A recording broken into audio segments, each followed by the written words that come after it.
guys, and welcome back to the Comman-Dads. Another episode number 12, training camp a week in. We got the boys here. We got Corey and Tone. How you guys doing today? Let's get it. I'm good. Doing good. Doing good. Another week. Let's get it. Got a whole week of football. We got the Hall of Fame game tomorrow. Football's here, guys. Football is about to be full. I've been doing some fantasy football drafts, getting into that stuff. Jesus, let's get it. Yep, the mocks are out, but tell us what's going on in Dadland as we start every show. What's going on, Tone, with TJ? How's he doing? He's just been extra fussy lately. His teeth are coming in a little more rapid than we thought, so he's just getting extra fussy. And he's just biting everything. He's biting everything and everybody. The man's on a biting spree. Some Halo crap.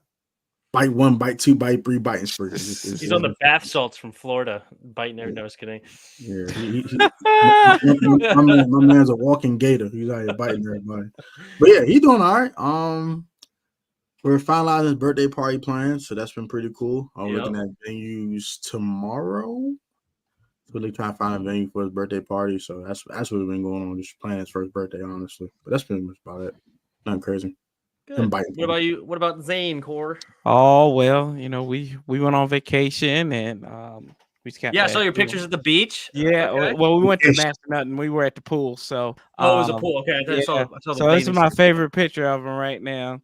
He had his little mohawk on and everything. Hey. And then I'll cover up my nipple in this picture, but this is a picture of us.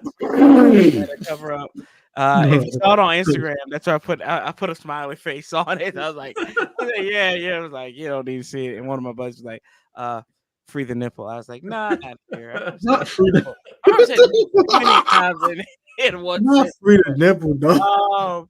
No, but it's good. He's getting a little fussy because I think he's starting to cut teeth and everything. But welcome. Yeah, he's something else though. He screams, but it's not a sad scream. It's a happy scream. It's a scream of joy. So I'm like, okay, all right. Cause I look at him and say, bro, what's wrong with you? And he's like, bro, what's wrong with you? He's got his bottom guns just grinning. He's got the biggest crap eating grin I've ever seen. And Randy told me today, he's like, yeah, you get that from your daddy. And I was like, well, okay. She said, I can look at y'all. I said, I can't get mad because then y'all start grinning at me. I was like, oh, gotcha. So we get the same grin. But yeah. Perfect. Yep, same old over here. Just waiting for the next transition, I guess. Because I feel like nothing really new has happened lately. It's just sleeping a little bit better, but growing. Had my grandmother come over today, spend some time with them, so that was cool. So Selena can feel like she can get some done, and that was nice to see the picture come in from there. But pretty stable over here, pretty stable for the good old Jim Bob. But doing good. All right, should we get into some Commanders? Yes, sirski. Let's get it. Let's do it. So training camp, we're 1 week in to training camp. So there's 6 different practices so far. But first, we got the roster injury notes. We did make some roster moves today. We got a new kicker. Riley Patterson joins. And we did not cut the other kicker, so we have some competition here. So it'll be Riley Patterson. And I already forgot the other guy because I know he's not going to make it. Ramiz Ahmed. Ahmed. That's it. Ahmed. Yeah, I can't believe we even signed him, to be honest, but here we are. So we signed a guy that actually has kicked into the NFL a lot, right? He's been in the league for a few years now. He's 89% from field goal, 93% from the extra point, only a 53 for the career long. You'd like to see that higher for an NFL kicker. I mean, 53 is obviously a really long way for a field goal, but you'd like to see it a little bit higher. How do you guys feeling about the Riley Patterson addition who played for the Lions and the Browns last year? I would say the only concern I had was when I saw that statistic, I took a deep dive. The dude did miss a 20-yard field goal. I kind of want to throw hands with him off that one. I'm not going to hold you.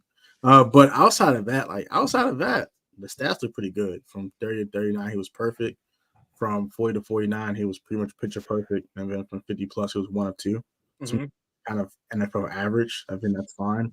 He says he's a solid NFL kicker. I'm not saying he's going to knock your socks off and be elite and be advanced 2.0, but he's a solid NFL kicker, and he's probably way better than Ramiz Ahmed.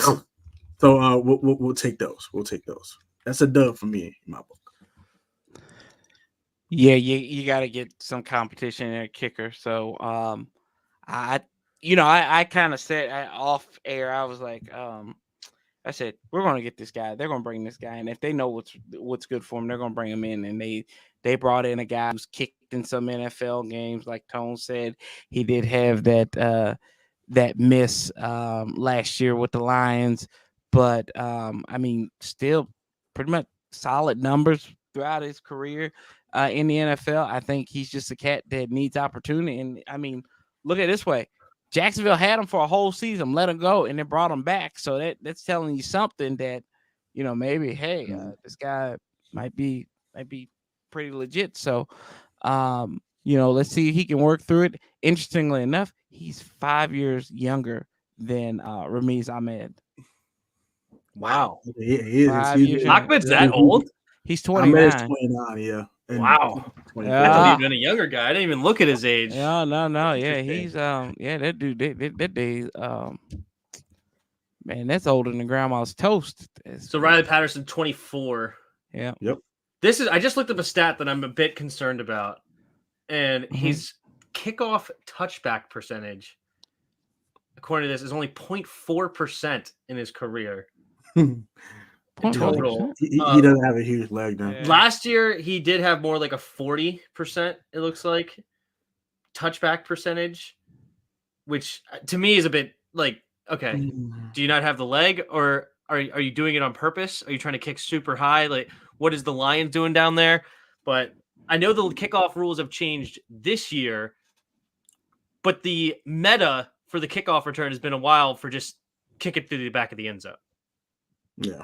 Get a touchback. Start him at the 25 and move on. And then now they added that one rule last year where it was like the college rule, right?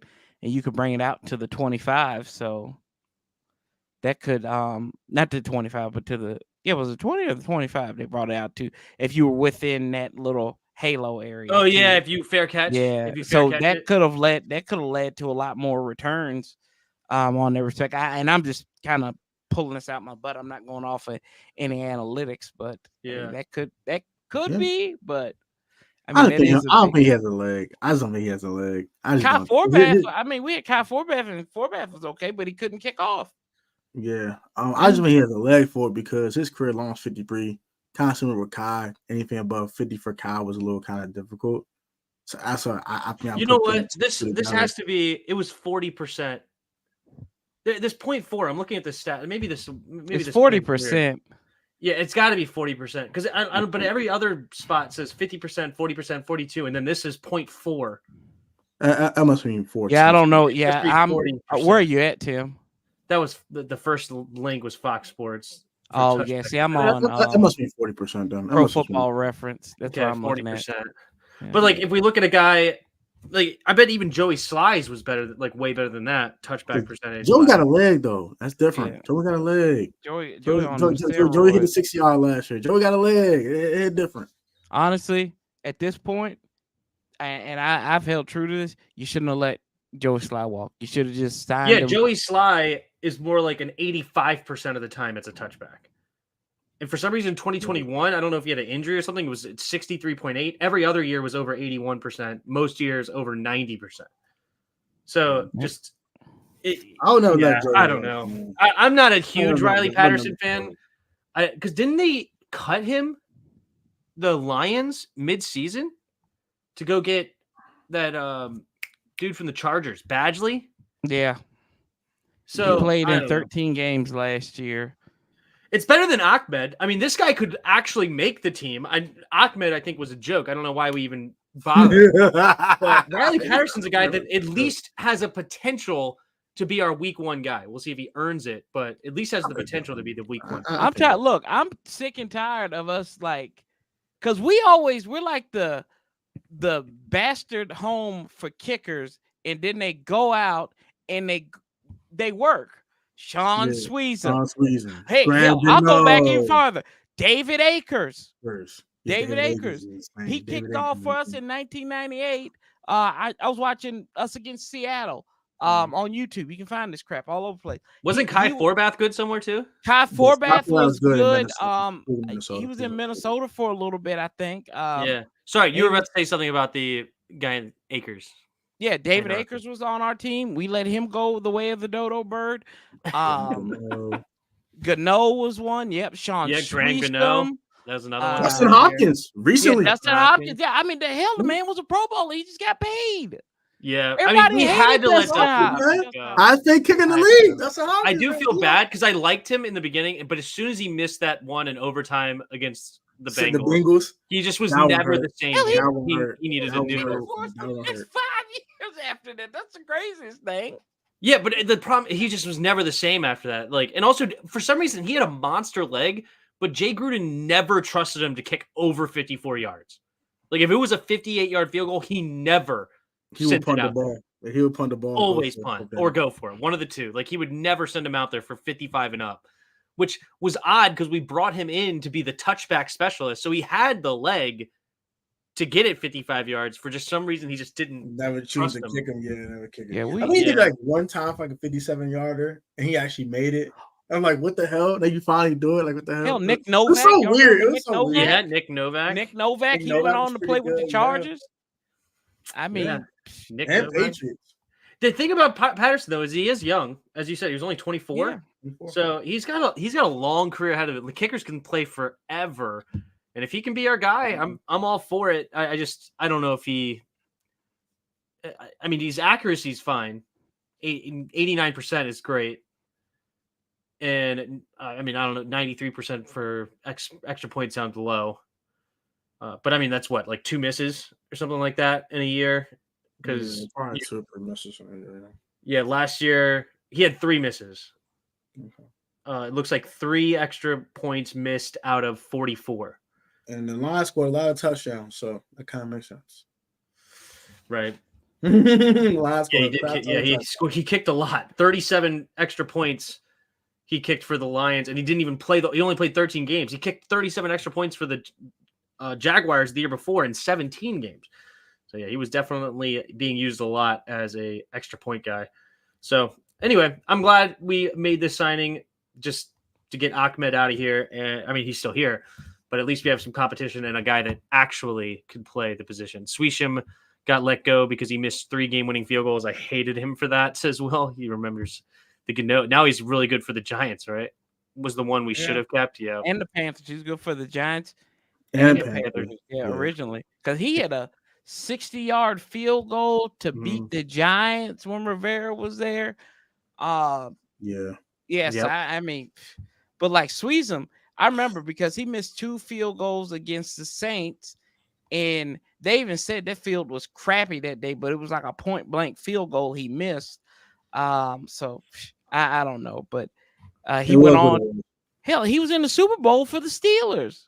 Yeah. He was a Super Bowl kicker. He didn't win a Super Bowl, and he played significant time and was consistent with the Steelers. I mean, like I said, if you think a kicker is going to be something, if they got any kind of promise, let them stay in Washington for a year, work out the kinks. They go somewhere else. It's like we're like a used car site. We refurbish everything. We're the open box of kickers. We're the Best Buy open box stock of kickers. Because you know what? You can say, hey, this TV didn't work for my need, right? The Vizio, that Sharp TV, it didn't work. Here, how about you have this Forbath or you have this Gano in New York? Hopkins. It worked. Yeah, Hopkins TVs. Come on, baby boy. Like, it's crazy. He's up in Cleveland the Sweezum, the Acres, all of them. Because you know what it is? When you're not living right, when you're not living life right, that crap always happens to you. Okay, I yield the rest of my time. No, you're good. Yeah, no, it's good to have another guy in the building for sure. So other roster stuff is, so we had to make room for Riley Patterson, and we also signed Byron Pringle. He's back. We had him last year. So to make room for those two, Dax Milne, former 7th round pick. Wasn't he Mr. Irrelevant? No. No, he was close. He was You're close. He was Trey, close. You're thinking of Trey Quinn. Trey Quinn was Mr. Irrelevant. Yeah. That's right. Quinn Jack was I Mills can was see another how you seventh got that round pick. mixed up, though, Tim. I can see how you got I that wonder mixed up. why. I can only imagine why. And then we cut also Demir Bird. So a lot of people liked Dax Milne. He is now out of the building. This coaching staff did not like him.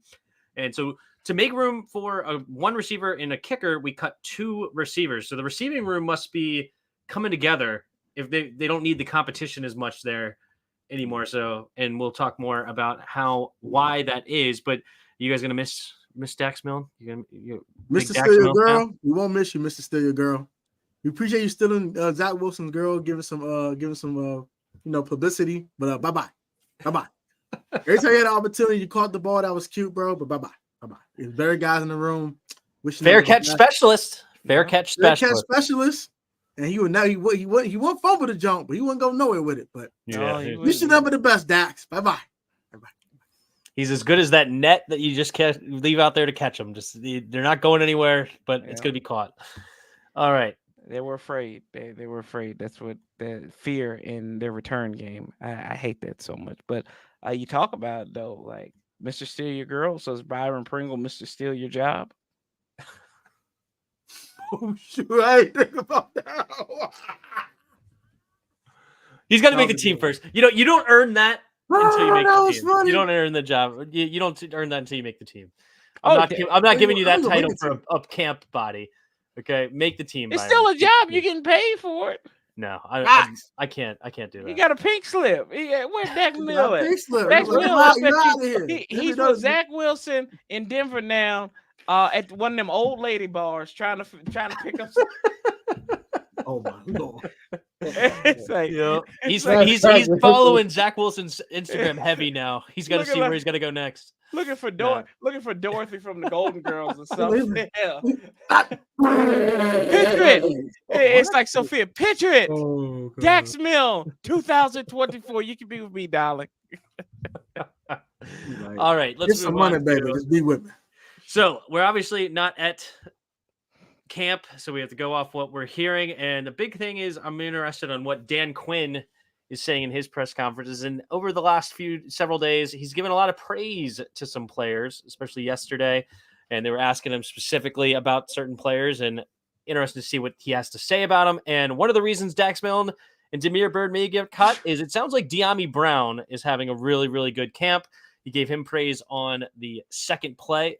He's been calling it the second play, especially in the red zone, where you have one set play, and then if that doesn't work out, you have a designed second play to hit that, and De'Ami's apparently doing that really well. You have Jonathan Allen, hands looking better in pads, not surprising there, but yeah, you could see that he wanted to like drool over Jonathan Allen. And if you guys have any other thing to add, interrupt me for sure. I'm going to just keep going through these, but if there's something that you want to say, just interrupt. Terry, a lot of praise, of course. Premier professional, all business when he's out there. Not surprising that he's like our favorite Terry. Mike Sanderstall getting praise in 2 different ways, and also Kaz Allen for jumping in on returns. So Sanderstall trying to be our return man. That'd be pretty sweet. I don't like that. Don't get hurt. You're only nickel. No. You get hurt, we back to foolishness. We back to could do this again. There we go. Here we go. I'm not gonna do it. You know how I feel. You guys know how I feel. Working in fear. I agree. Hey, man. Hey. I agree with Tim. Hey, you trying to he's going to give you probably a better opportunity to put points on the board as a returner than he is as a nickel. Because he's a former receiver too, right? Yes, he used to do the ball. Yeah. I ain't gonna lie. Get rid of that fear, Tone. Put Byron Pringle in. Fingers the ball, man. Get B-Rob getting 1K this year. I like that, Will. I like the confidence. Man, put Jahan back there. I don't care. Him but Mikey. But Kaz Allen, the guy he mentioned. So I liked that because he wasn't prompted on that. It gives me the feeling that Kaz Allen, he was in my prediction to make that team because of this. A couple episodes or last episode. Was it the last episode that I said that, or 2 episodes ago? One of the 2. It was last episode.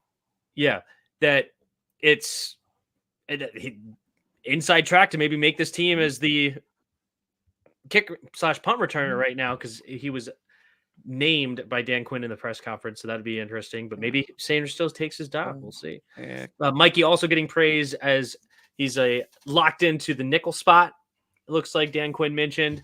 So that's good. That's what we expected. So not a surprise, but it's good to hear that is coming along nicely. Cosme, so Sam Cosme, Nick Algaretti, and Tyler Biadasz looking like they are locks on the O-line. So Tyler and Cosme have been two staple. When their ones go out there, they're always right there at center and right guard. Nick has been moving in on center, I believe, on second or third team. He's been getting some reps there because he is. They want to make sure he's up to snuff because I guess he's going to be the backup center for Tyler. And Dieter's going to be the. Then it would be the third string center. Yeah. But they are giving it. The point is though, they are giving him reps when it comes to center position, but. When he was asked, is Cosme and Tyler the locks on the line? Dan Quinn also said Nick Algaretti is also in that conversation to be a lock. So it looks like he will be the left guard. So the interior of our offensive line is set. And he mentioned that the tackles are the ones that are the question marks, which is cool. It's expected. But they are moving everybody around on the left tackle spot. And he did have something nice to say about Brandon Coleman. He said he had great athleticism and balance for his size, and he's been getting a lot of praise at the left tackle spots. I still think he will be a right tackle at the end of the day, and we'll sign a new left tackle. But for now, it's good to hear. You know what? That's just how I feel about it, but I'm not going to be mad if he becomes the left tackle, right? I'm happy for this team to be good in any way possible. What up, Big Money Sonny? Long time, brother. Good to see you. Yes, we will be back and running with football better. I'm going to be doing the play-by-play for the Hall of Fame game tomorrow. So we'll be back to play-by-plays. Just was good. Deem's in the house. What's up, man? How's it going? And then Protech, we good. Michael Davis been sneaky good in camp. So Hassan's hearing Michael Davis has been good. Because good. Yeah. He's been going on the outside for sure. I like Michael Davis. All right, so John Bates, he gave praise for his blocking physicality. He's been getting that ever since he's been drafted. So it looks like there you go. There's this sideways ass comment. No, I didn't mean that. Sideways ass comment. It's not surprising. My point is, it's not surprising. Like that's his specialty, and it's good to see that Dan Quinn doing that as well. Tony, did you hear that? Did you hear that Venom? Next guy is going to get it back. Yeah, that Venom. Here we go. But get John Bates is out. Okay, because I did hate the draft pick, though. I remember me and you had that conversation. I hated the John Bates pick. I just like it. I think I've been proven right. Okay, since then, but that's just my opinion. It was still ass because it could block. Don't mean it wasn't ass. It was ass. It was still ass. Yep. All right. So he talked about Forbes, right? He asked Forbes how he's been looking this year, and he said that Forbes had the mental fortitude to come back after bad plays. I'm paraphrasing, but that's a common thing. But my point is that there's a lot of bad plays. You got a lot of bad plays to come back from. A lot of bad plays.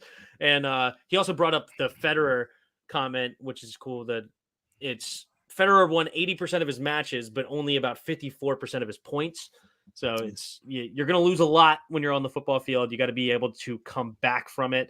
But that was one of those, the praise came from a direct question, right? He didn't just call out Forbes to like he did with a couple of other guys. It's prompted. And what I feel as though this is not the compliment you want to hear if you're Emmanuel Forbes, right? Like if you are playing well in camp, you would hear a much better thing than, oh, he's got great mental fortitude or whatever. Great. He's got the mind to come back and fight hard. And that's what you have to do as a corner because it sounds like he's getting beat. Did Forbes really put on 20 pounds? Will it really make a difference? Yeah. You know what? That's a great question, Big Money Sonny. That's a great question. All right. Apparently he gained 17 pounds, which would put him in the 185 range, which is a lot better. But I'm waiting for somebody to just, who else is going to say it instead of just me? Weight wasn't the problem.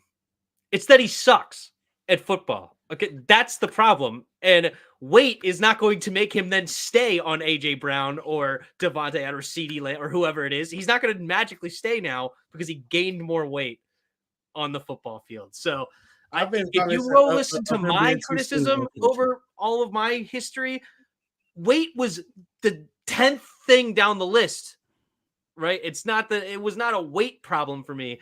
A lot of other people were concerned about his weight. That was way down the list for. And so first year was not very good. We'll see if he can be better this year. Again, similar to Brandon Coleman. I don't think he's a left tackle. I don't think that Forbes is a CB1. I would love to be proven wrong because that means the team gets better. Forbes hasn't been terrible in camp. He's been okay. So that's why he didn't get a bunch of praise. He's a first-round pick, though, Tone. He's got to, in his second year, he's got to be better than okay. Oh, I agree. Gotta be okay. Gotta be better than okay. I mean, but you gotta think the mental abuse that this man has been through, especially with this fan base and everything. Especially I honestly feel bad for him. I do. He should never have been put in that situation. He was an undrafted free agent. The was drafted in the first round, and it's not his fault. It's not his fault. Ron Rivera is a dingbat when it comes to the draft. And he put this man in the line of fire. And I'm sorry. I'm sorry. It's him. I need to do me a favor. Can you go to the comments who that man will just say out of his mouth? He lost his mind. What's crazy? Are you crazy? Corner last year, bro. Go watch some tape, bro. Oh, it was Kendall Fuller last year. Miami. He's in Miami. What world? You know what though? Was AJ Brown the third, the best corner on the team? I think he's trolling. AJ Brown the third, bro. Yeah, they put Marvin Mims the third. He's got AJ Brown and DJ Morgan this year. Hopefully, Joe Witt Jr. doesn't let him near them again. I appreciate the neighbors too. Big Money Sonny. I appreciate the layup that you gave me. Like, I hope I put that in the bottom of the net for you. I've also been out of the loop for a bit. What's up with Defo running with the third squad? Yep, well, that's something we'll definitely have on the list to talk about. But I'm going to continue on with the Dan Quinn praises. He called out Quan Martin without being asked, I believe. I think this was – I was listening to it. I'm pretty sure this was an unprompted compliment. So I like those unprompted ones. When you don't have to be asked directly and he brings up your name, I think that means a lot. Oh, look at that. Zane in the house. Zane in the building. Look at that. Yeah. What's up, Zane? He's in here. He said he heard something bad about his future favorite cornerback. So hey, dude, you already weigh more than Emmanuel Forbes. What's up with that? What's up with that? Look at that. You're a chunkster. You need to teach Forbes how to eat, boy. Yeah. Hey, yo. Hey, Mikey Salmon still. Everybody got a piece. Yeah. Oh yeah. Hey man, but look. I want you to get through these praises because I got some trash and I got to do on some people too. All right, sounds good. So Quan Martin, he said he was one of the better tacklers on this team, and he is actually starting at free safety. Right now on the depth chart, Derek Forrest was listed as the starting free safety, but no, Quan Martin has been getting the nod with Jeremy Chin at the safety spot. So that's cool. Good for Quan Martin, second round pick last year out of Illinois. Then Luke McCaffrey, this one was not unprompted, but he did say that he is farther along than expected as far as a receiver. And he was expecting the competitor out of him, but said that he's much better receiver than he was expecting. So we'll see. That's more of a relative comment, because ahead of where he was expecting. What was he expecting? We don't know, but it was a compliment nonetheless, I heard. Michael Starkey out here defending it. So those are the end of my praises. Let's see what Michael Starkey has to do defending our boy Forbes. Tim, weight was his issue. Firstly, I think Forbes wasn't 166 pounds last year, more like 153. So he may be 172 now. Fred Smoot was 178 at his peak, and he's bigger than Forbes is now, too small. I'm not going to say it wasn't an issue, Michael, and I appreciate the comment, but my point is it was down the list. His thing was that he was not a man-to-man corner at all. He stayed on one side in college the entire time, off-ball zone, and basically he was only running man-to-man when the guy was running a go route, and they counted that as a man-to-man, but no, that's just a deep third, and it's zone an overwhelming majority of the time, and then he was very opportunistic with his interceptions, not shutting anyone down ever. All right. Have they named a starting QB yet? No, they have not named a starting QB. And they shouldn't. And Corey, that's actually a good segue. That's a good segue because you said you had some comments on Jaden. Yeah, Let me say. let's just go ahead and hop in that now. Go ahead, Corey. Go ahead. First of all, I got to say something about these praising of people and everything. And then they talk about Kaz Allen and De'Ami Brown. They suffering from a post puberty. They just keep on dropping balls. So we're going to have to pray for them in that respect. But I got Tim. I had to leave on that one. No, I just wanted to shut my door. Oh God! It was good timing though. Corey, can we get a no Diddy or pause, please? No, it's just true. It's just true. That's why you can't pause. All Diddy. Yeah, Press play. We think, Zane. Yeah, it's just they're just roughing it. Anyway, press play. I broke both of y'all. There we go. My goal today. But they're talking about Jaden Daniels had his best day so far of training camp, right? Yep. And at one point, I saw in the Washington Post that he caught a ball from Terry McLaurin caught a ball from him, and he said, "I'm telling you, that shit is money." So that was good. And then he hit Jahan Dotson on a toe tapper, and Joe Witt, he was just standing there. And all he could do was shake his head, and then he gave Jaden a fist bump and walked off. But you could tell he wanted his boys to win that battle. So, I mean, I think he hit Zacchaeus a couple of times, too, on some dime stone, if I'm not mistaken. Yeah, so to OZ. He's learning. And, I mean, to kind of the point of naming a quarterback, we know that the competition is not really a competition. It's more of a grooming. It's more they're grooming him to be the starter in a competition, but you still got to earn it. You got to earn that right. Everything is assumed, but basically what you're saying by that, what you mean, just to clarify, is that there's nothing Marcus Mariota can do to steal the job. It's Jaden Daniels' job to lose. Yes, that's what I'm saying. I'm 100. I believe 110% that the only person that can lose that job, it would be Jaden Daniels more losing the job than Marcus Mariota winning the job.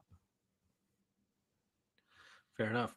Forbes gave up the least amount of touchdowns last year on the secondary. I think that's because he got benched, right? All right, so Will, I got one comment for you, Will, and I'm going to keep this short and simple. Emmanuel Forbes Jr., a.k.a. A.J. Brown III's goddamn rookie season was a disaster. Stop bringing it up. It was terrible. It was disgusting. It's a good stat, though. It's a good stat. Trash, and it was the definition of ass. Stop bringing it up. I don't know if there's a because he wasn't on the field. Yeah, Forbes might be gave up the least amount of touchdowns, but he gave up the most amount of yards. Is that true, or you just? I love the joke if that's just a joke, but I'm actually curious if it was true now. I think he probably did because AJ put a 150 on him by himself in one game. So I mean, how did he put 150 on him in one play? It was amazing. No, I'm just kidding. Y'all know that boy. Y'all know that boy is the first. He ran backwards and got an extra 50 yards. Right now, the first anorexic corner in the NFL, and y'all doing that to that brother. He just carried him. He put Emmanuel Forbes on. Just come for a ride, kid. Come on, let's go. I can run with you on my back. Pause on that one. Pause on that one. No Diddy. Pause. Oh man. That's funny. Yeah, facts because he wasn't. Gotta say no. What's up, Washington Nation? What up, James? How you doing? What up, James? Going on, James? But yeah, no. As far as your quarterback comments, though, yeah, it's definitely. I agree that it's Jaden Daniels definitely has the inside track here, right? And everything we're hearing about him is fantastic. Just the leadership qualities, the getting in early, the studying. His press conferences, in my opinion, were at least the one. I don't know if we've had multiple. The one though, like he sounds like a very humble dude, but a confident guy. I'm loving Jaden Daniels. Everything I'm hearing from him, we'll see how he actually plays on the field. That's going to be the most important thing. But as far as the dude, the worker, the heart, the guy willing to putting in the work. I'm super pleased with what we've gotten out of Jaden Daniels, and then. So far, I'm glad we drafted him. It's very good. JD5. Yeah, I know it was a crap season. I got a Command-Dad moment just right here. Just crazy. His best CV on our team. Oh, you got a Command-Dad? What's up? I just got spit up on. Perfect. Dude, perfect. You know what? I can't remember. I forgot to mention it at the time. Yeah, first time I was giving him a bath, he took a crap in the bath. Woo, That ended bath time real quick. That was funny. Yeah. Oh man, what's up, Dubs? How you doing, Dub? Oh, Not much, gosh. working a lot. Can't wait to near what? Did I read that right? Not much, working a lot. Can't wait. It's near. I mean, the Vitamin season. season. The season Yeah. is cool. Yo, Tech, don't sweat it. Whether they talk about it or not, we'll get replay coming soon. We'll get a replay coming soon. I hope. Yeah, don't talk about him and bet the bad season with Forbes. Yeah, our secondary is a big concern still. If Forbes is still starting, I mean, it's a problem without it, or with or without it. Yeah. I mean, are we really okay with starting Michael Davis? Like, he's our third corner right now, right? Because Samerstill's a slot guy, like the nickel guy, which is great. We needed that, but we have Benjamin St-Juste, who I think is fine. I think he's an okay corner, but he's not a lockdown number one, at least not in Ron Rivera's system. Maybe in this system he could be better. Well, up to be seen, but I think he's more of a man-to-man guy. So again, he's now going into a system that's not really his forte, because obviously a lot of zone in Dan Quinn's system, a lot of looking for the ball and getting interceptions. That's not something Benjamin St-Juste has been known for. I think he had no interceptions in his college career and one last year. So he has one NFL career reception, which is not something that Dan Quinn really likes. And yeah, I mean, I can only like the other corners that we have. It's not exciting in that secondary at all. I would say if Michael Davis got back to where he was 2 years ago, I think it's a really solid cornerback too. We don't need it bad. We don't have a one. We don't have a one. Right. Man, we don't have a one or a two. We got four. I think Michael Davis could be a two. I think Michael Davis could be a two. We need a one low end two. Low end two probably. We got we looking for more alphas. Like a 3. We got gammas and deltas on here. That's about it. That's about it. We got gammas and deltas. We ain't even got betas. Ain't that the truth? It's scary. Do you all think that McCaffrey is an immediate wide receiver 3? Y'all want him to be like, that's what that y'all want him to be. Don't make this guy the Cole Turner. Don't make him the Cole Turner. Win the Cole Turner Award this year. Like that. You know, I hope he is, but I hope he is, but like, don't. I hope anyone but De'Ami Brown. I don't care who it is, as long as they De'Ami Brown. So I am super high on Luke McCaffrey. I'm super high on him. With Dan Quinn giving a ton of praise to De'Ami Brown, we'll see if he's immediately the wide receiver 3.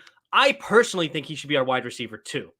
And I think Jahan Dotson should move inside to the slot. I think him with the matchups on safeties could be absolutely filthy dangerous with Jahan Dotson. So I almost want to just move him inside off the ball so he doesn't have to worry about the press and use his quickness in there. And we've seen him a lot in that center of the field, make a lot of plays happen. So I would rather go there and then use Luke McCaffrey's 6'2" frame, who can just go up and go get it. The college highlights are phenomenal. Just getting his helmet knocked off.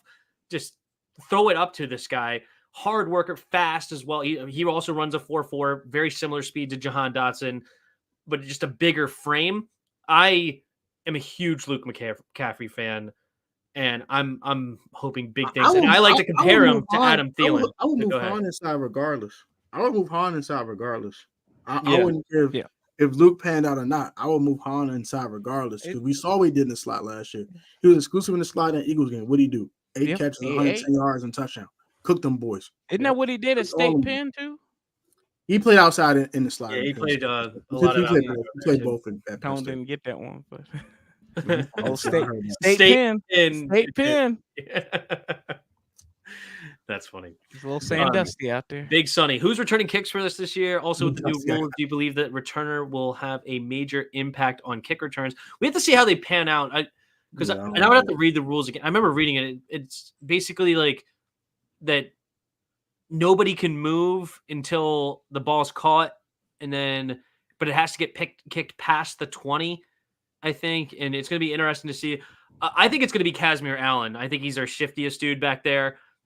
Showed promise as a return man last offseason as well, and we heard Dan Quinn talk him up.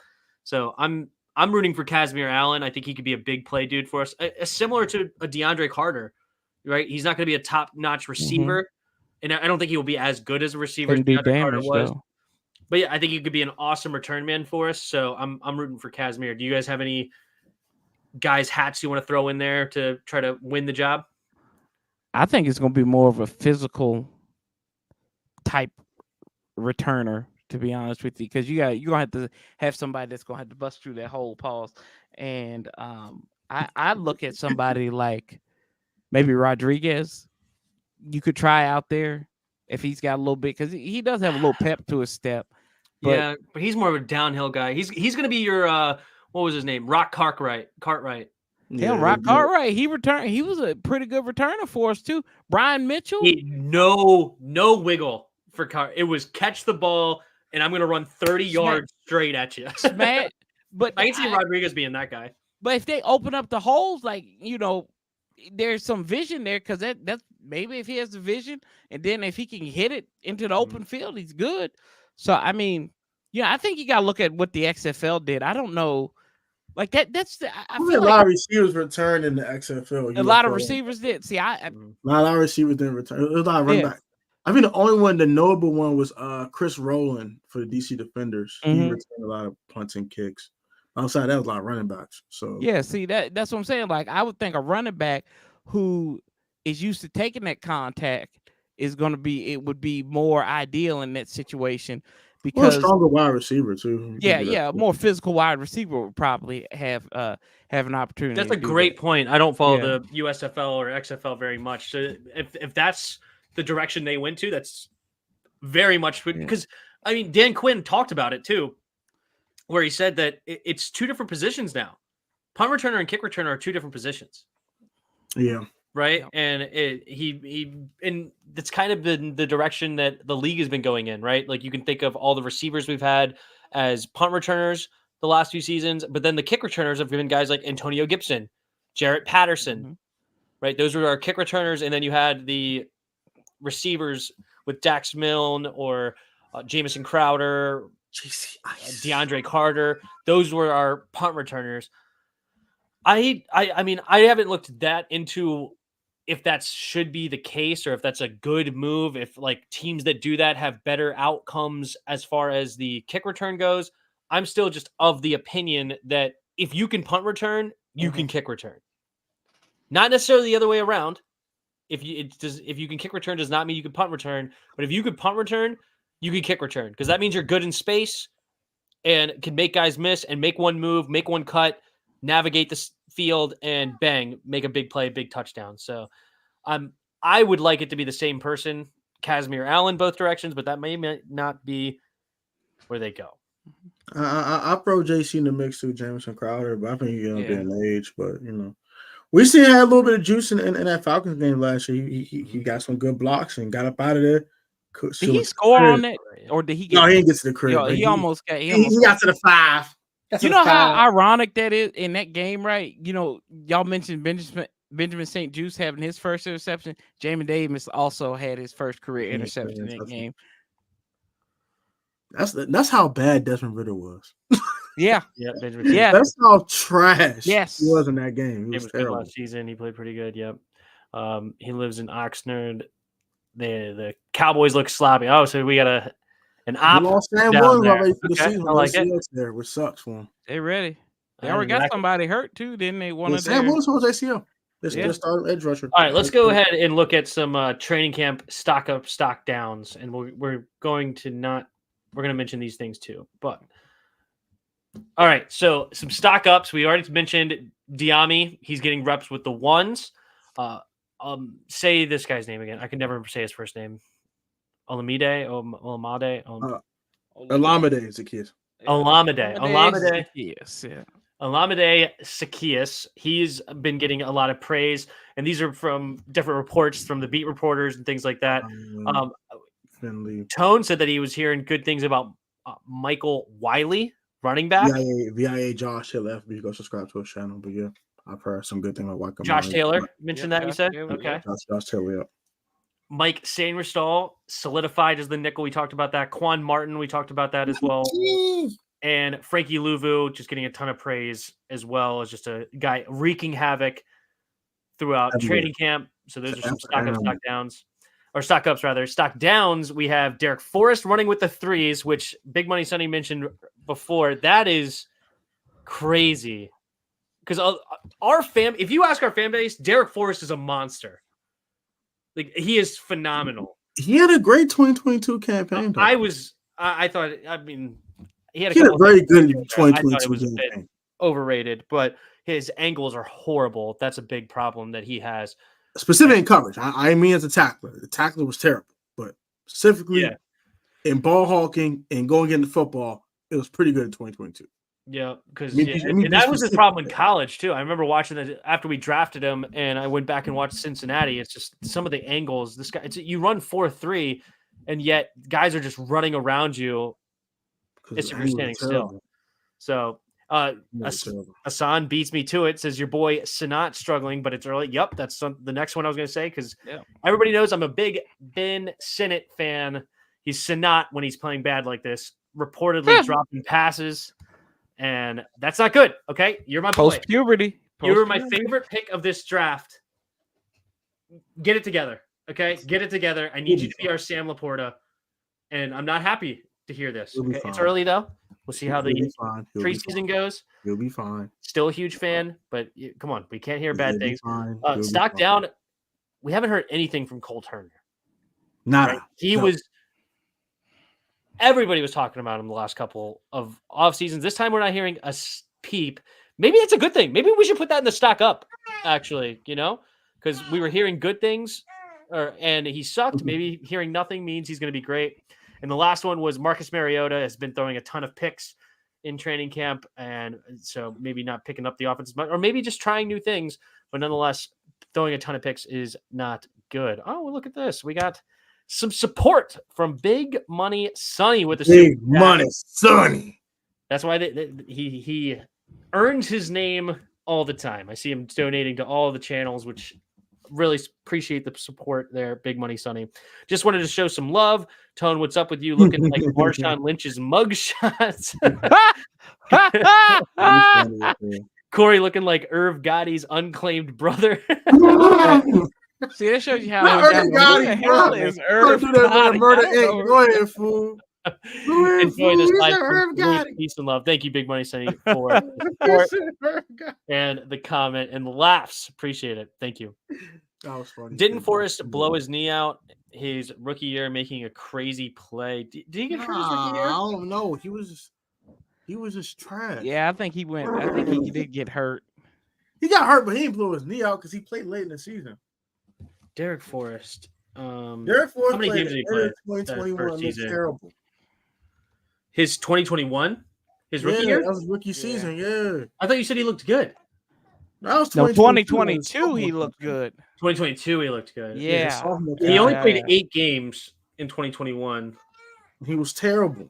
And looking at the game logs, he did not come back. Yeah, he must have blown his knee in the Chicago game because his last game was October 5th and did not come back after that. Yeah. I don't remember his injury off the top of my head. But yeah, I remember he had that game icing pick against the Jaguars in week 1. I think he had another pick. Yeah, he ended up with 4 on the season. He only played 5 games last year, no picks. So he did not play as good last year, but who did on that horrible defense? So I'm the one thing I said about him is when we drafted him is I'm not going to get terribly upset when you draft that kind of an athlete, a 200-pound athlete running a 4.3. If you could train him up, we have the coaching staff to hopefully take that athlete and make him into something. But he was not a polished product by any means coming in, so we'll see. Coaching too. Remember the coaching changed from 22 to 23, and Chris Harris was there. So yep. Honestly, we've packed in so much receiver depth that I won't be mad whatsoever. A combination we end with, it is a heavy competition at wide receiver, which is why when we added 2 guys, we cut 2 receivers as well, even though we did add a receiver as well. So yeah, all right. I thought he just didn't play a lot because he was behind Bobby McCain. I mean, he didn't play a single snap after October 5th, so I'm assuming I'm sure that he did get hurt, but I'm not sure. All right. On to the next thing. Cliff Kingsbury getting some praise from Zach Ertz, saying he's rejuvenated. Never seen him so happy. The good old Cliff Kingsbury. Because, whenever you listen to him in his press conference, he's very, serious. He's a douche. That's why he's a douche. Like, yeah, took Kingsbury. That's what high he school is. points. I'm out of here, okay? Get out of here. Yeah, I mean, he looks too much energy, Tone. That's too much energy. He does not. He looks like he asked the ugly girl at school to prom just to leave her at the door. That's the type of Cliff Kingsbury look. That's why I call him Frankenberry. But he's our douchebag now, so I gotta love him in spite of all that. He's our douchebag. He left somebody's big sister Beatrice at the prom date on time. That's Cliff Kingsbury. Not Beatrice. No, not Beatrice. Not Beatrice. Why you do her like that? Why you do old cousin B like that? We call it sometimes, but yeah. What's up, Bones? How is Braden Daniels looking this year? I've heard nothing from Braden Daniels. Has he been getting any runs with the attack? I think he's been with the I heard nothing about that boy. I think they say he's been playing at guard a little bit. I was listening to Standick, and I think they said something about him playing at the guard spot. Yeah, I heard him playing guard. Yeah, Braden Daniels, if you go back and look, I was not a fan of him, that pick when we made that one. I just don't like later round tackles unless you're like a freak. I think of like the Walker Little, who's like 6'7", 325 pounds and can move, or a Spencer Brown for Buffalo a couple of years ago. I was really interested in him in late. But basically, like if I'm looking for a late round tackle, I'm looking for like the Jordan Mailatas, right? Because I think he was later round too. Where 350 pounds, 6'8". Yeah, if you're not a polished tackle yet, like a polished blocker, but you have those physical traits. I don't really like these guys that are actual tackles by trade at the college level, but then they're not really big and they're not really that great even at that spot. So Red Wings hilarious, fool. What did he say? Oh gosh, what he said. Luke McCaffrey to Jackson. Big enough for both of us. That's affirmative action, boys. That's what we call affirmative action right there. You're Mr. Steal, girl. I'm Mr. Steal your job. Now get the hell out of here. We have one running back, and that's all we need. He's the best. We have one and the best. Okay. We gotta fill a quota here. They said, "Woo, there's too much balance on here." And I'm hoping Luke becomes just we just need one white receiver out there, and I hope he becomes the best. Oh God, Ridley's crazy. Oh my God, Ridley's fool. Why they call Braden Daniels a lost puppy in the comment section? He is.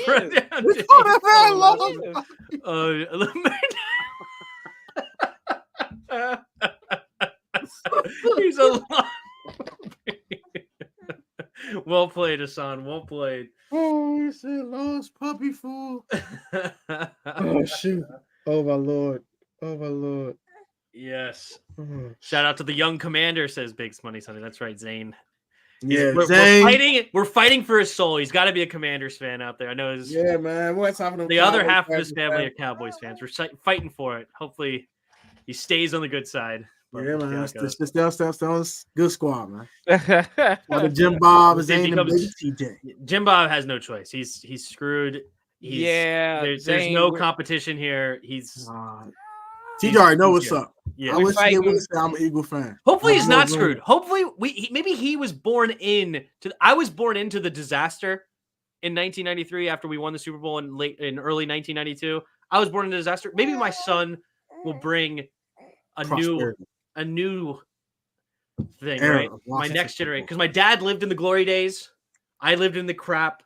And maybe my son can now live in the next set of glory days. Yeah, well, y'all, we got that. I'm sacrificing this child for the burgundy and gold. So you have no option. You hear me? You have no option. You have no option. Yes, right. You don't. Burgundy and gold. We don't care what mama says. Burgundy and gold. We love her anyway, but not on her. Yes. But not you can be anything else. You can't be no Dallas Cowboy fan. Especially if you want the money when daddy passed away. Look, you ain't getting daddy's insurance. That's the case. Hey, you ain't getting it. I'll make sure I write you out of it. Real quick. Oh my gosh. That's hilarious. Ding, Tim, you made me feel old. I'm your dad's age. Yes, we love the glory days, but that is super ancient now. Yeah, you ain't lying. Because I'm 31. I'm 31 and I've never seen anything good. Never seen anything good. So 33. 33 and 33. has Yeah. seen, I've seen. You were born. Heartbreak. You were there. You existed. Heartbreak. Yeah. Heartbreak. You were this. You were this. You were here. Yep. Yeah, I was like, You were here. Current white jerseys with the new gold pants. Go or no go? Oh, but Always a more go. jersey talk. It's always a go. burn Go. those white jerseys. Burn. I hate those white jerseys. I honestly, I don't ever have an opinion on a uniform. I literally could not care less. It's a go. Let's move on. It's a go. All right. He says it's a go, and Corey says not. I defer to those guys when it comes to fashion. I was my style in high school was lack of style. Okay? I hear wore you. the same Me too. shoes, same jeans, Yep. and a different T-shirt every day. And during the winter, same jeans, Same boots. same shoes, different hoodie. That was my style, aka I ain't mad at you. Yep. And most of my shoes were hand-me-downs. Yeah, just hand-me-downs from neighbors or older cousins or whatever. Yeah, so I lack of style was my thing. But, We ain't like Tone. You know, Tone probably didn't wear the same thing for like 3 months straight. yeah, He yeah. had He had Oh, 180 like- outfits. Yeah, like- every day. and like My ball was broke. Tone was like, My ball was broke. Dude, he wore if he had to wear the similar clothes, he had to wear them a different style. Yeah, right? He had to have it yeah. tucked in differently one day, or the hat had to be backwards or sideways. Or, the original life of Tone right there. One day his shoes had to be tied, the other one it had to be loose laced. And, Tone had Tone like had to be 6 different. different I pair of can't wear the shoelaces same to wear. He had different shoelaces. He had lace his shoes up different. Yeah, let me That's lace funny. his shoes loose or something. I don't want to like see Yeah. the same. Yeah, no. Offensive defense lines build championships. Yeah, we need to build those for sure, and that's why I'm so concerned about our tackle spots this year. That it's the number one reason why I'm predicting a 6-11 season is because of those tackle spots. It scares the crap out of me. And then our edge rushers are not something to be crazy with either. I don't give a crap if we rock on iridescent colorway. Just win, yeah. Put a rainbow on. Just win, y'all. You gonna put a rainbow on. That's right. That's right. All right. Cool. All right. Let's see. What else we got here on the list to talk about? Any players to sign? Is there anything based on what we're hearing that you guys are interested in? I know that we were talking with Jairus earlier in the group chat that he wanted the idea of Justin Simmons. I think with the praise that Quan Martin's getting, I don't think we need a free safety at the moment. And I think I don't know what he would cost, but I don't think that it's the right play. What did you have to say about it, Tone? I want Stephon Gilmore. I don't want Justin Simmons. No Justin Simmons, Stephon Gilmore. We need receivers bad. So, I mean, not receivers. Sorry, we need corners is what I meant to say. Sorry. Yeah, we need corners bad. So I'm not opposed to Stephon at all. And then I just need a left tackle. Just bring in a left tackle. I know Michael Sarri says Coleman will be our answer at left tackle. I hope everybody in the community is right on that. I'm not a big on it. You can bring in a right tackle. Because Andrew Wiley wasn't great last year even. Well, I think Brandon Coleman could be a good right tackle. So I want him to be our right tackle, Cornelius Lucas to be our swing tackle, and we bring in a left tackle. And at that point, I think it actually could be interesting at that point, right? That our line could actually look halfway decent if we bring in the right left tackle, whether that's Donovan Smith, David Bakhtiari, as Hassan says, if he could stay healthy, DJ Humphreys maybe from Arizona. Like I feel that. It's interesting. But my thing is this. Okay, so this is my thing about both tackle spots, right? Mm-hmm.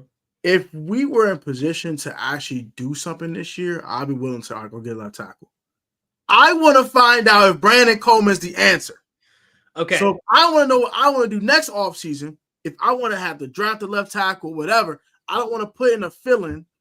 I don't find what the hell Brandon Coleman is. So I don't know if I need a left tackle or not. I want to find out. And if you can sign during the season. If it's the first 4 weeks, you 1-3, and Jane Daniels is getting pressure on his face the first quarter of the season. Okay, cool. Bring in DJ Humphries. Bring in whoever. That scares the crap out of me. Fine. That is the kind of thing. That guy can play left tackle. I want to find out. Yeah, but not at the risk of your rookie quarterback. Not at the risk of your rookie quarterback, dude. We got left tackle. I feel like is a thing we can't experiment on right now. Because that's like everybody's like, oh, we should bring in Brandon Ayuk to help with Jaden Daniels' development, or we need to do this, we need to do that. Like, if there's anything that could kill his development, it's that blind side being an issue. If there's a single thing that could be a problem, I will spend so much money on that left tackle spot that I would not spend anywhere else on this team. Anywhere else.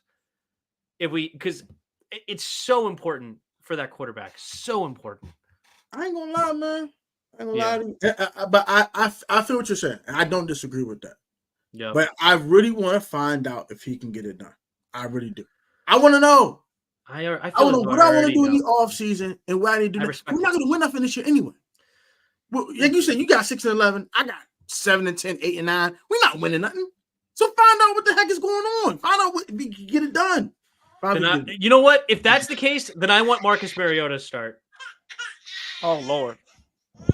I do not want Jaden Daniels behind a bad left tackle at all. But see, my thing, I don't think Brandon Coleman's going to be bad. All right, you know what? I think he's going to be first 4 games, give it to Marcus Mariota and bring in Jaden Daniels after that, after Brandon Coleman proves that he can play left tackle.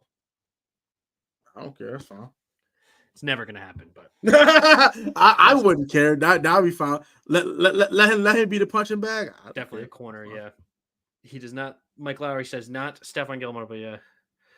Tim just made that baby cry with that comment. Yeah, I said Marcus Mariota start, and Zane's like, no, please no. All right, cool. All right, couple more things before we do Immaculate Grid. We got apparently Antonio Gibson had some comments. You guys said I didn't hear these. So who has the inside scoop on this, Corey or Tone? All right, so I'm gonna put the words for this acronym in the chat. I can't say this because if I say this, Tim's thing will get demonetized. He's an asshole. So respect to that. He's a band. Okay, you can do the math about what a band is. You wanna know what a band is? Is a female dog, ASS, N-word. Okay, there you go. He's a band. All right, he's a freaking band. He said that we're a terrible organization. We're a bad ran organization. Look here, Antonio Gibson. Are you mad because Dan Quinn didn't want you, bro? Are you mad, bro, because you couldn't you couldn't be a part of this new era of Commanders football? You had to do it the Ronald Eugene Rivera era. Mm-hmm. I'm sorry, bro. That's tough.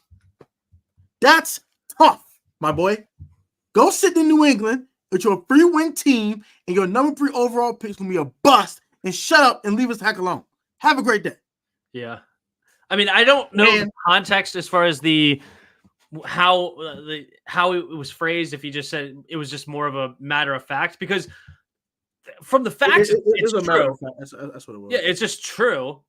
We were insanely, horribly ran during Gibson's time. It's just true, right? And so I mean, if he's being in like a negative way or whatever, that's fine. But if he's asked the question, I mean, it was insane what he went through here. In 2020, he experienced a team that lost its name, an owner that had a huge scandal with all the cheerleaders and whatnot, an owner that got kicked out of the NFL, right? New ownership, a coach that was a disaster with Scott Turner and Eric Bieniemy. Like he went through horribleness, and he was drafted. He was a receiver that got handed the ball a few times, and he was drafted to be a starting running back for some reason, and just never used as a receiver, even though he played mostly receiver in college. Like they never even like it wasn't until EB maybe a little last year. Words, I don't agree with his words. I do agree with him, but the same token, just like what the whole Devontae Adams thing, you're no longer here. Focus on what you got going on, bro. Focus on being a starting running back of the New England Patriots, whatever role you got going on, and mind your business. Yeah. Keep our name out your mouth, bro. We ain't saying nothing about you, dude. Bye. You're not here no more. We don't care. Eric Bieniemy is the offensive coordinator for the UCLA Bruins, just to answer Big Money Sonny. He's an OC. Big Money Sonny's question there. But I don't know. You went through some tough times, Gibson, and you were kind of given an unfair shake. And I understand the Commanders fans being upset with negative comments, especially because it's kind of pulling us back into the past away. Right now, we're talking about our past again, so that's kind of annoying when you're a Commanders fan. But I don't think from what it sounds like, it doesn't sound like what he said was wrong. And It was wrong. it is what it is. And it's your history that you went through. And I'm sorry that you were thrown into a running back when you weren't a running back. You didn't have the vision to be running back.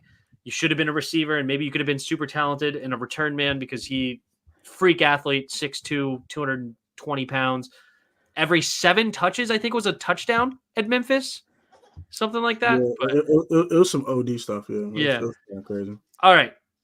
Who's got the Devontae Adams comments? What's next on that? Oh yeah, I got that one. Let's see here. Devontae Adams was talking. Him and Psychopath were on.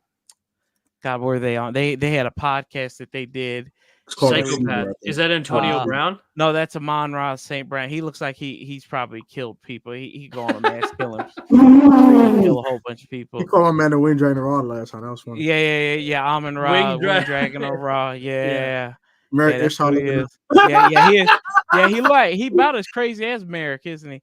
But they had some comments, I guess, about the most. He said everybody's in the shadow, bro. Yeah, he really did. But. So what? Okay, set me up with this because I didn't hear these. Set me up with this.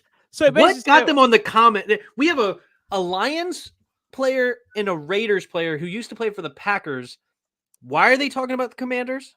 I don't know. I don't know why a Raiders fan would ever be talking about the Commanders when they. I think Amon-Ra asked them about what's the worst fan base in football to you, and he just said the Washington football team. He even said Commanders. He said the Washington football team. Yeah, that's pretty much what happened there. And he just went in and said they're miserable. Their stadium sucks. It's not a good city. Yada yada yada. So he just went in on. I think stadium. Oh, the stadium's city, dumb. I think is. When people talk about the stadium and stuff, it's a dump, but it's all dump. It's like everybody got a drug addict or something in their family, right? Like I don't want a drug addict. I don't like everybody know, like everybody know cousin Darlene. Cut him out. Cut him out. And we know she be partying with George Clinton and stuff when she come to DC. But God love her. She can't get right. But you know, at the end of the day, I can say that because that's my cousin. Y'all can't be saying that about my family like that. And plus, ironically enough, she's probably the only family member that's met a sitting president before. So that weird question too. Who's the worst fan base? And I don't even understand why he would even come at us. I mean, you have the Philadelphia Eagles. I would put the Titans in the Titans family. And after he threw a tantrum, Cowboys. We're not even. We're definitely not even top 3. It's so first of all, he said the city was bad.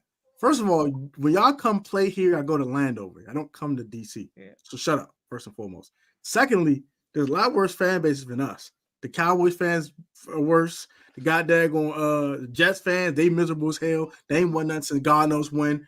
Your team, the Las Vegas / Oakland Raiders, they never want to leave Oakland in the first place. So shut the hell up. All right, I want to hear your owners had their comments in Oakland. And your owners had the same haircut since he was in kindergarten. So I mean that's the same. But no, I mean he literally plays in a stadium where, just like us, our team is usually the road team. It's like they're the road team. Also, they're miserable, and which means they're a terrible fan base. Haven't we earned that right to be miserable? We've sucked. Yeah, we earned that right. What the hell? With Dan Snyder's era, what? We won 10 games. Why wouldn't we be miserable? No, you're right. In this era, right? Like, why would we be cool with this? Why would we be like, oh yeah, I support the team no matter? I mean, I do support the team no matter. I root for them no matter what. But I'm not going to sit here and say that I'm happy we've done good things in the last 25 years. No, it's been horrible. So I don't know. I don't get it. But I very strange. I don't know why he went that direction.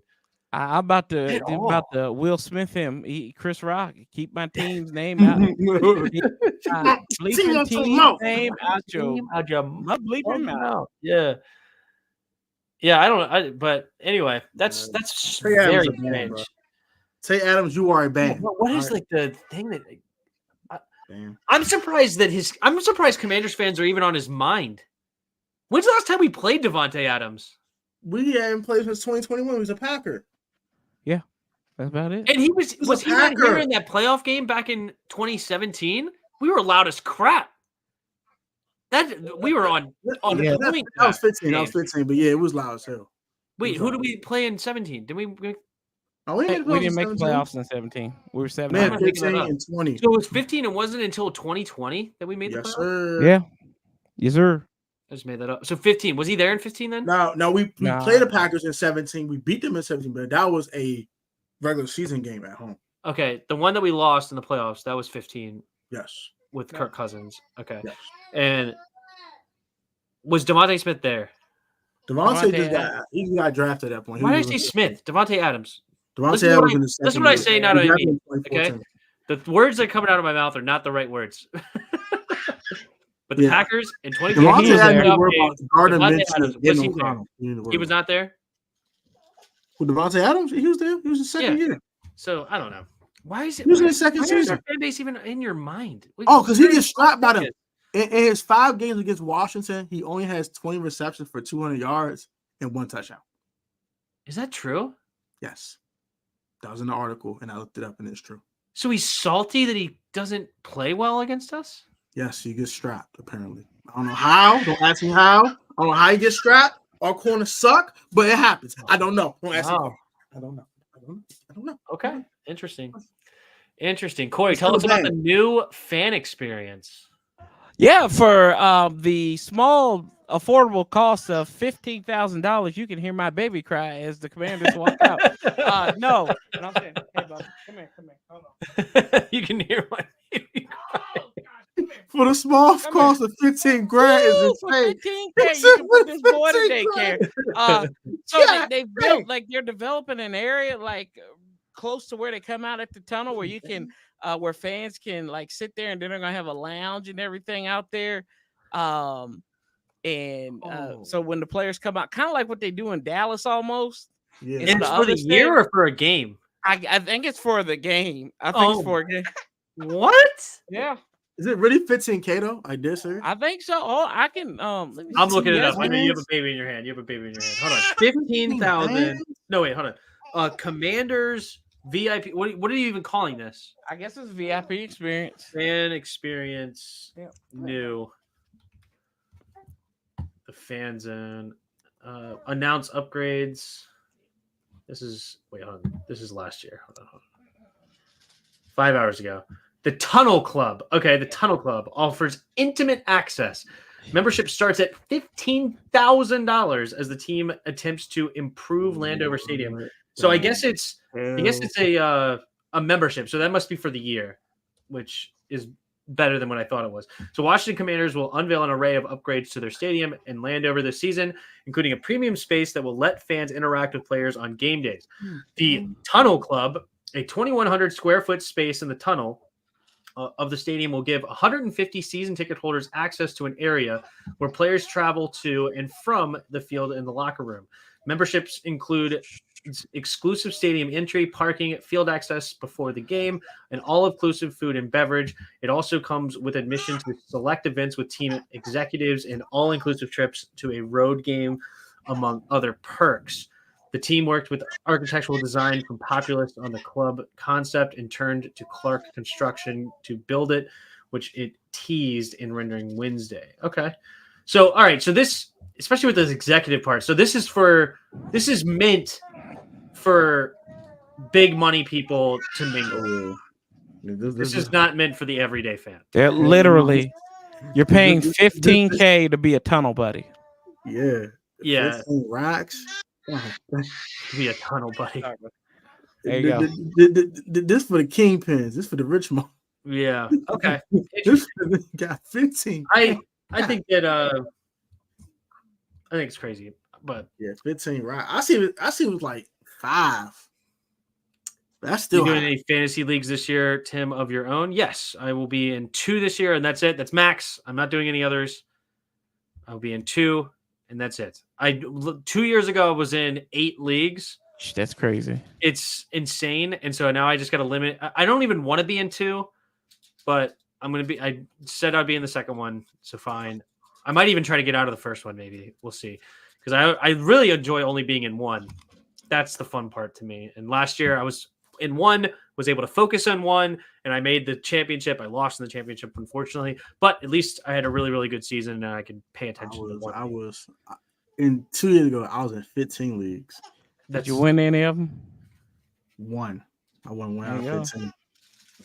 But that one was a paid league. It was $250 to enter, and I won the whole jump. So. Dude, good for you. That's awesome. See, there you go. See, that's why we know you got a different outfit racks. every day. It paid off. Yeah, that's awesome. Yeah, you had to buy a whole different coat rack after that, didn't you? Once you won. But hell, I did. Anyway, but yes, it sounds like that fan experience is not really even for fans. It's really just for freaking rich people that want to do it, I guess. But hashtag tunnel buddies, because that's that's who they really should be catering to. We'll see. Just build a new stadium, build it so it can be great for 30 years. We'll see how it goes. We got 3 more years until it has to be done because or we have to re-up our FedEx Field. They're gonna have to re-up, I think. We'll see. All right, you ready for Immaculate Grid? Ooh, this one's a rough one this week. All right, let's do it. Uh-oh. Let's do it. Here we go. All right, so we have the Ravens, Raiders, and 5,000 yards rushing for a career along the top. And then we have Bears, Vikings, and Bengals down the left side. So we have Ravens and Bears. Oh, I got one for you already. Oh, you're done. Roquan Smith is the immediate one, right? That comes to mind. Did they have a running back that played both, maybe? I know for the 5,000-yard one, I know who you could use. For Bears? Thomas Jones. Oh, Thomas Jones. He from good old, just right up the road in good old Big Stone Gap, Virginia. I don't hate that, but I actually like because this doesn't have to be with the team. When paired that's with why the team, I said, must have played at least one game with that team in their career. Yeah, I mean, Thomas Jones was known for his time at the Bears, right? Like because they went to the Super Bowl with Thomas Jones. Yeah, but that's also like almost 20 years ago. But you can think like recent memory, like I mean, Matt Forte was there. Yeah, Matt Forte is definitely going to be the number one, right? Because or Walter Payton. No, Walter Payton's probably going to be the number one. Walter Payton might be number one. You're right, but Matt Forte is just so recent, and he was like such a fantasy relevant guy. So they're Thomas, up there, both of them. That's what I'm saying. Like Thomas Jones, Matt Forte was 30. Low key, but Thomas Jones might be third. I don't think so, Tim. He literally might be. I'll try Thomas Jones. But I'm trying to think of like, did somebody go over there and just play like random time that maybe people don't think about? All right, whatever. I'll just throw it Thomas Jones out there. It won't even be a double-digit one, I bet you. Okay, 8%, not bad. But see, it wasn't like super great either. But 8%, we take that. We take that for sure. Vikings 5,000 career rushing yards. We know the obvious number one answer there.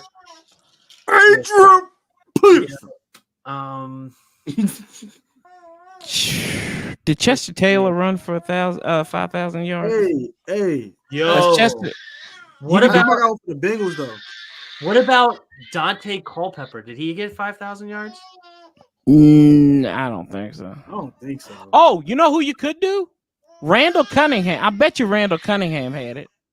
Randall Cunningham, maybe. Oh, yeah. Randall definitely ran for 5K. Let's see. That boy running for his life. Heck yeah, he ran for 5K. He had to run for 5K. Yeah. Because like quarterback is interesting to go here. Wait a minute. No, he didn't. Oh, Bears, Ravens, Mostert. That's a great. I always forget Raheem Mostert played for like 6 teams. He played for the. But did he play a game? Did he play a game for those? Raheem Mostert? Yeah, he played for a lot of teams before San Francisco. San Francisco was like not his first team whatsoever. He played for a few teams. I think he was drafted by the Ravens. He didn't play for the Raiders though. Yeah, he played. Well, Bears. Yeah, he did. He played for both of them. Yeah, I'll take a 30-year-old Adrian Peterson over any back on this roster right now. Yeah, 33-year-old. Yeah, I think that's a good one, Tim. But all right, Raheem Mostert. I think a lot of people forget that he even played for multiple teams. 0.5%. Great pool, son. Great pool. Ow, boy. Okay. Ravens and Vikings. He is not happy over there. He's ticked. Raiders, Bears, Raiders, Vikings, Raiders, Bengals. Wasn't there a corner that played for both of those guys? Only one I can think. I don't the one for Bengals and Raiders. The only one I could think of was Vontaze Burfict, and I know he's a linebacker. Yeah. But I think he'd be pretty high. Yeah, probably too high. Let's see. It's interesting. 5,000 yards rushers, Bengals. Yeah, Rudy Johnson. Yeah. We always say Rudy Johnson. I'm about to say Rudy Johnson for the No, Bengals. that's got to be too high. Rudy Johnson. No, it's not. It's not. No, it's not. No, it's not. No, it's not. No, it's not. It's impossible. No, it's not. Watch. Wait. Is he spelled with an I? Yeah, yeah, Rudy. yeah. Okay, 5%. Not bad. I know what Not we have. bad. Robert Smith. You could probably say this is a receiver, but I know he ran a lot. I don't know if he would have it. But Percy Harvin? No, Percy wouldn't have it. Percy he wouldn't have stay 5,000. healthy. Yeah. Just thinking out loud here. Cordero Patterson? That might be a little too cool. That might be, maybe. But people don't think of him as a running back. What about especially not with the Vikings. Like, he didn't run when he was over at the Vikings. He was receiver over there. I don't know if people he really was more like a running back in Atlanta, though. Yeah, he was a running back in Atlanta, but nobody thinks of him as a running back in Minnesota. But yeah, I get that. But I'm saying, like, has he ran enough in his career to even sniff 5,000 yards? You might be right. I don't know. That's what. Let me see. Latavius Murray for the Ravens and Vikings. Yeah, that's a good one. That's going. Yeah. That's I'm about to say. If you talk immaculate, I would say for the Raiders and Vikings, I would say Jacob Hollister. Raiders invite Jacob Hollister. Ooh, that's a good one. He looked. Tone looking them up. Go ahead, Tone. 0.04. It is always interesting to get, like, if you can get those linemen, especially offensive linemen. He's a tight end. Yeah. He's a tight end, right? Well, that's right. He's a tight end. I'm just saying, like, I wasn't saying it because I was saying he was a lineman. I'm just saying in general, it's Randall Cunningham. Randall Cunningham for the Ravens in the Vikings. Randall Cunningham. Yes, Randall Cunningham. Randall for the Ravens? Yeah, he played for the Ravens I think that was the last team he stopped at. 15%. Okay. Oh, nice one. Well, dang, got it. It's okay. Ravens and Bengals. Ravens and Bengals. That's a lot of players. Good. A lot of players play for two different teams in the same division. Raiders, Bengals. This is tough. This is a tough one to think of some good answers here.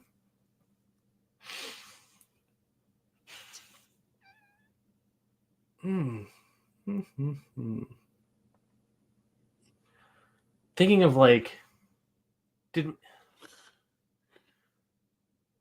what's his name?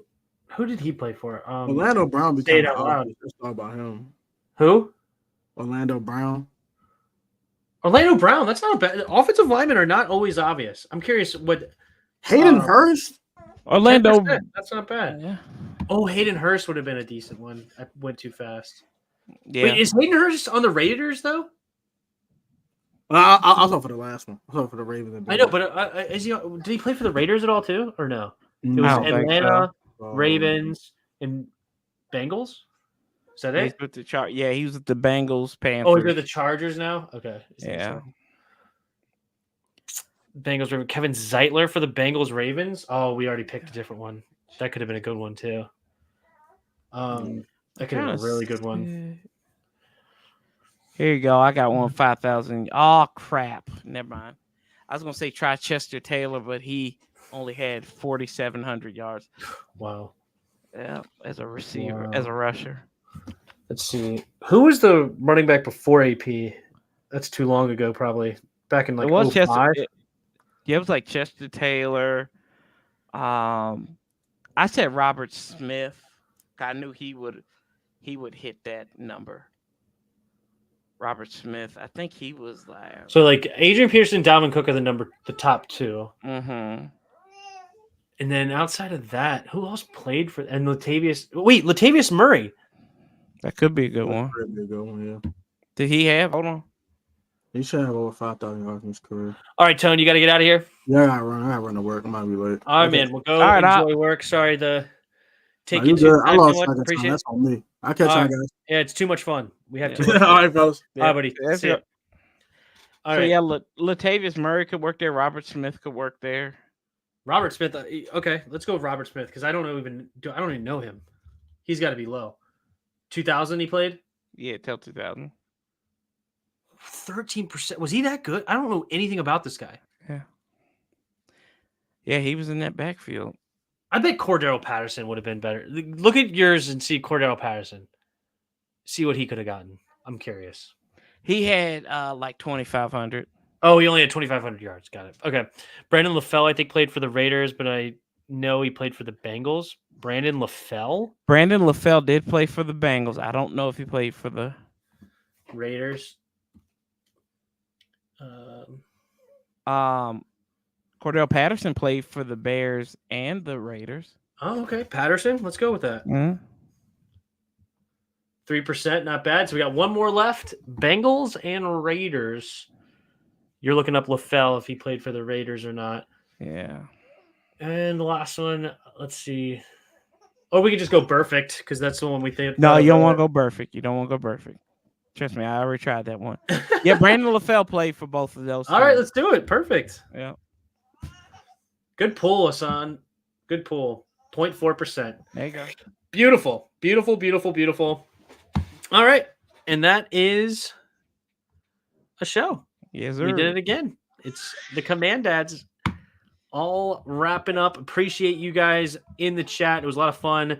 Good back and forth. We got some real stuff to talk about now. It's not theoretical. It's not all like just, oh, what about this? What about that? I mean, there's still a lot of theoretical, but it's not all theoretical. We got some stuff, tangible things to talk about. There's Zane. My boy's asleep already. Oh, he's upset. He is mad. Shout out to Big Money Sonny again for the super chat and the laughs. Appreciate it.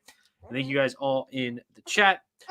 I will be doing the Hall of Fame game tomorrow. We got real play-by-play in football back, so that'll be fun.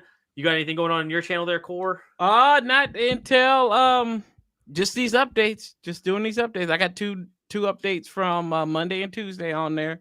You want updates? Go to On the Warpath, top link in the description, and also PSN Commanders Network for Tone.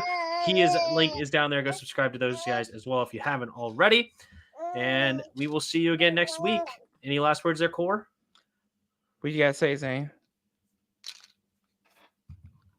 He said Elmo. Look at Elmo. That's all he's saying. All right. And until next time, see ya! See ya.